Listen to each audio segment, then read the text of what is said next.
Bismillahirrahmanirrahim. Assalamualaikum warahmatullahi wabarakatuh. Selamat datang kembali di channel saya yang membahas soal hadis-hadis populer tapi yang ternyata dhaif bahkan palsu. Hadis berikutnya yang akan saya bahas yaitu hadis berziarah ke makam Nabi Muhammad Rasulullah Shallallahu Alaihi Wasallam. Hadis ini biasa disampaikan di acara seperti manasik oleh perusahaan penyelenggara haji dan umroh. Redaksi lengkapnya kurang lebih seperti berikut.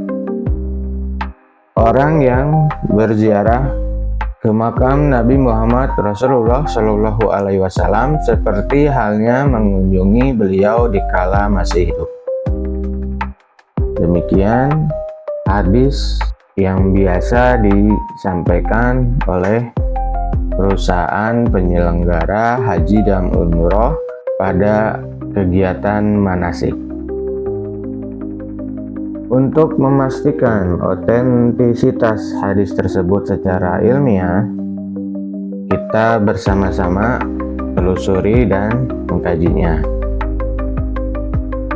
Redaksi lengkapnya hadis ini adalah bahwa orang yang berhaji lalu menziarahi kuburku setelah aku wafat, maka ia seperti halnya mengunjungiku di kala aku hidup.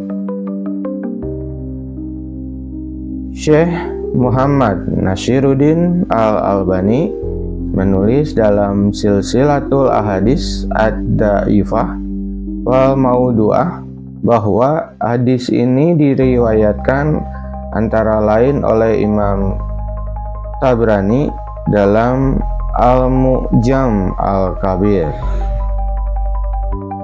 dan Al-Mu'jam Al-Awsat, Imam Ibnu Adi dalam Al-Kamil fi Du'afair Rijal, Imam Ad-Daruqutni dalam As-Sunan, serta Imam Al-Baihaqi. Adapun rangkaian sanad dari seluruh riwayat ini ialah sebagai berikut. Hafs bin Sulaiman Abu Umar dari Al-Laits bin Abu Sulaim dari Mujahid dari Abdullah bin Umar secara marfu dari Nabi Muhammad Rasulullah Shallallahu Alaihi Wasallam. Demikian uraian dari Al-Albani. Dalam versi Arabnya, rangkaian sanad hadis ini secara lengkap adalah sebagai berikut. Telah mengatakan kepada kami Ja'far bin Bujair, ia berkata, telah mengatakan kepada kami Muhammad bin Bakar bin Ar-Rayyan, ia berkata, telah mengatakan kepada kami Hafs bin Sulaiman dari Al-Laits bin Abu Sulaim dari Mujahid dari Abdullah bin Umar, ia berkata, telah bersabda Rasulullah Shallallahu Alaihi Wasallam, orang yang berhaji lalu menziarahi kuburku setelah aku wafat, seperti halnya ia mengunjungiku kala aku hidup. Para pakar menilai bahwa hadis ini berkualitas maudhu atau palsu.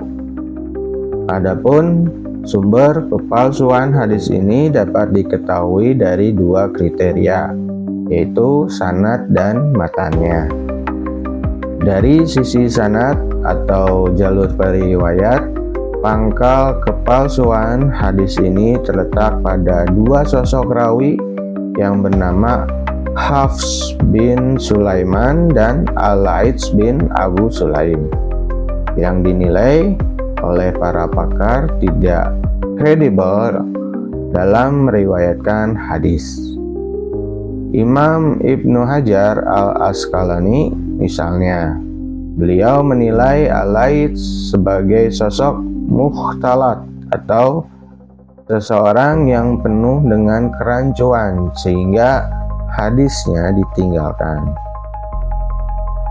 Sedang Imam Ibnu Ma'in menilai Al-Laits sebagai sosok munkarul hadis yang hadisnya mesti diingkari karena diriwayatkan oleh pelaku maksiat. Sementara sosok Hafs bin Sulaiman dinilai lebih buruk oleh para pakar lain seperti Imam Ibnu Hajar al-Asqalani menilainya sebagai matrukul hadis atau orang yang tertuduh berdusta dalam meriwayatkan hadis. Imam Ibnu Ma'in dan Al-Karrasi juga bahkan lebih tegas lagi menilainya, yaitu sebagai kadzab, yaitu pendusta. Lalu pakar lainnya yaitu Imam Syu'bah juga mengomentari perilaku Hafs yang cukup kontroversial. Menurut Imam Syu'bah bahwa Hafs bin Sulaiman pernah mengambil kitab beliau dan tidak mau mengembalikannya. Penilaian para pakar yang dinilai kredibel sepertinya cukup untuk menjadi alasan kenapa kita harus menolak setiap hadis yang diriwayatkan oleh Hafs bin Sulaiman dan Al-Laits bin Abu Sulaim karena syarat sekali dengan masalah dan juga penuh kepalsuan. Adapun dari sisi matan, substansi hadis ini juga syarat dengan berbagai masalah, bahkan bertentangan dengan logika dan ajaran agama.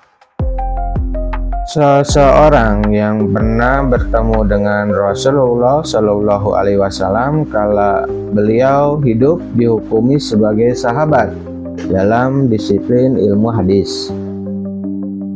Kalau kiranya menjadi hal yang amat mustahil melekatkan nama sahabat pada setiap orang yang menziarahi kubur Nabi Muhammad Rasulullah Shallallahu Alaihi Wasallam di masa saat ini, menyamakan mereka dengan generasi terbaik yang mendapat pujian langit dan penduduk bumi.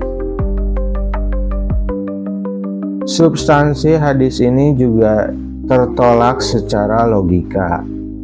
Cukup sederhana bahwa kayaknya dan kiranya tidak mungkin menyamakan dua hal yang berbeda dari sisi substansi, materi, bahkan ruang dan waktu.